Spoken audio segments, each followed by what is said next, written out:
Hello guys, welcome back to my channel. ఈరోజు recipe వచ్చేసరికి ఏంటంటే చికెన్ క్యాష్యూ పేస్ట్తో ఏ విధంగా చేసుకుంటే గ్రేవీ వస్తుంది అనేది చూపిస్తాను. లాస్ట్ టైం నేను జస్ట్ జింజర్ గార్లిక్తో చేసి చూపించాను, నా ఛానల్లో ఉంది. సో ఇప్పుడు వచ్చేసరికి క్యాష్యూ పేస్ట్ వేసుకుంటే ఏ విధంగా టేస్ట్ వస్తుంది అనేది రెస్టారెంట్ స్టైల్లో చూపిస్తాను. అండ్ దీని కాంబినేషన్లో నేనైతే వెజిటేబుల్ రైస్ చేస్తున్నాను, రెండు చూపిస్తాను. సో లేట్ లేకుండా వీడియోలోకి వెళ్ళిపోతాం. సో ఫస్ట్ వచ్చేసరికి ఏంటంటే నేను ఆల్రెడీ ముందుగా గ్రైండ్ చేసి పెట్టుకున్న జింజర్ గార్లిక్ పేస్ట్ ఉంటుంది.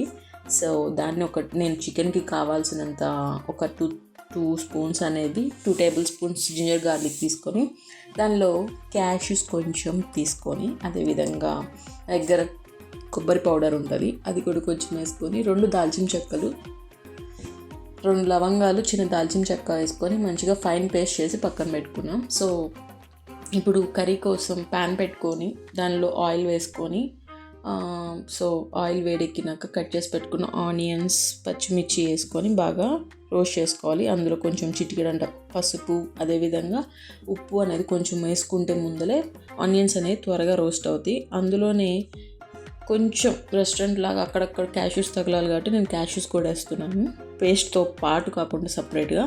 అవి కూడా బాగా రోస్ట్ చేసుకొని, సో అవి కూడా రోస్ట్ అయిపోయినాక దానిలో కట్ చేసి పెట్టుకున్న టమాటా ముక్కలు కూడా వేసుకోవాలి. కొంచెం సేపు బాగా ఫైన్గా రోస్ట్ అయ్యి ఫ్రై అయ్యే వరకు మంచిగా ఎగ్గించుకొని ఆయిల్ సపరేట్ అవుతుండగా ఇందాక చేసి పెట్టుకున్న ఏదైతే ఫైన్ పేస్ట్ ఉందో క్యాష్యూ పేస్ట్ కూడా వేసుకొని బాగా వేగించుకోవాలి. దీనిలో అవి వేగుతుండగా 2 spoons of red chilli powder వేసుకొని, అదేవిధంగా teaspoon of garam masala and 1 teaspoon of dhaniya powder వేసుకొని బాగా అంతా మసాలాలన్నీ బాగా రోస్ట్ అయ్యాయి, ఈవెన్ కారంతో సహా రోస్ట్ అయిపోయినాక నీట్గా కడిగి పెట్టుకున్న చికెన్ ఏదైతే ఉందో అది కూడా వేసుకొని బాగా మొత్తం పట్టే వరకు, ముక్కలకి అంతా బాగా పట్టే వరకు, నేనైతే టైస్ బోన్లెస్ తీసుకున్నాను. సో ఈ విధంగా మొత్తం పట్టేలాగా చేసుకొని ఒక 5 మినిట్స్ అనేవి పైన లిడ్ పెట్టేసి కవర్ చేయాలి, ఎందుకంటే చికెన్లో నుంచి వాటర్ వస్తుంది కాబట్టి. సో దానికోసం 5 మినిట్స్ లిడ్ పెట్టి ఉడికించుకుందాం. అండ్ ఇది బాగా కొంచెం వాటర్ వస్తుండగా మనం ముక్కలు మునిగే వరకు వాటర్ అనేది పోసుకున్నాం. సో ఇందాక చేసిన ఫైన్ పేస్ట్ వల్ల ఈ వాటర్ అనేవి ఏమవుతాయి అంటే థిక్ గ్రేవీ లాగా వస్తాయి అన్నమాట. సో ఈ విధంగా థిక్ గ్రేవీ వస్తుండగా ఆల్మోస్ట్ ముక్కలు కూడా ఉడికిపోయిపోతుండగా కట్ చేసి పెట్టుకున్న కొత్తిమీర, నా దగ్గర ఆచి చికెన్ మసాలా ఉంటుంది లాస్ట్గా, నేను అది మాత్రం మిస్ చేయను, కొంచెం టచ్ ఇస్తాను అనమాట. సో వేసుకొని ఇంకొక 10 మినిట్స్ ఉడికించుకొని స్టవ్ ఆపేసుకోవటమే. అండ్ వెజిటేబుల్ రైస్కి వచ్చేసరికి వెళ్ళిపోదాం.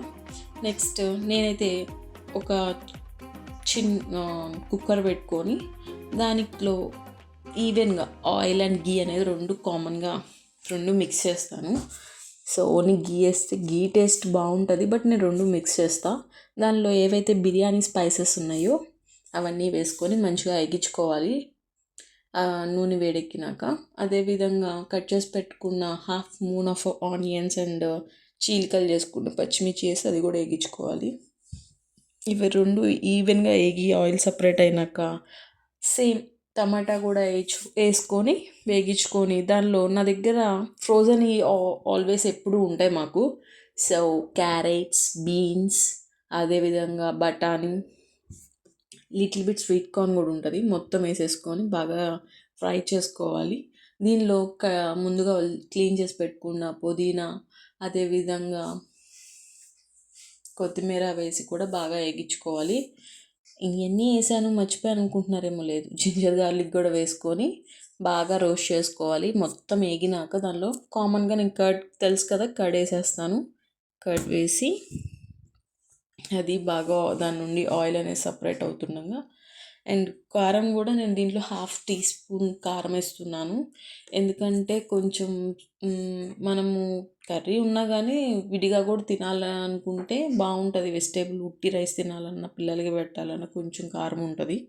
సో అందుకోసం half teaspoon chilli powder కూడా వేసుకొని మొత్తం వేగించుకున్నాక దానిలో నేను 2 గ్లాస్ ఆఫ్ బాస్మతి రైస్ తీసుకుంటున్నా కాబట్టి నేను 3 గ్లాస్ ఆఫ్ వాటర్ పోసుకొని దానికి తగ్గట్టు ఉప్పు వేసేసుకొని, రైస్కి తగ్గట్టు నీళ్లు తెల్లుతున్నప్పుడు కడిగి పెట్టుకున్న ఏవైతే బాస్మతి రైస్ ఉన్నాయో ఆ బాస్మతి రైస్ అనేవి వాటర్లో వేసేసి అది ముందు బుడుబుడు అని ఉడికే వరకు హై ఫ్లేమ్ మీద ఉంచి అన్నం అనేది ఎగురుతూ ఉండగా లో ఫ్లేమ్ మీద పెట్టేసేసుకుంటే మంచిగా 15 మినిట్స్లో మనకి వెజిటేబుల్ రైస్ అనేది కూడా అయిపోతుంది. సో రెండు కలిపి ఈ విధంగా సర్వ్ చేసుకుంటే ఎంతో టేస్టీ అయిన vegetable rice with combination chicken cashew gravy type curry అనేది రెడీ అయిపోతుంది.